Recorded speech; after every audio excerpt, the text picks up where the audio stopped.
Patient is upright seated. This is an injection to the actual joint space of the elbow. While most elbow conditions are an epicondylitis, a lateral epicondylitis, or a medial epicondylitis, it's important to know exactly how to do the elbow joint injection. So with this, I have palpated the ulnar head right here. The joint space on this lateral border is the easiest way to get in. So I'm going to take my ultrasound and put it right over the elbow joint. My orientation is away from me to my left. So right there you can see in the center of the picture is the actual elbow joint. Cleaning with alcohol and chlorhexidine. You could also use alcohol if you wanted to. All right, so there's my picture.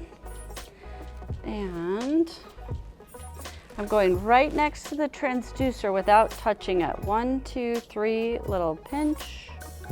You can see I'm just right over it. Right there in the center of the screen, you can see the flicker. That is elbow joint injection.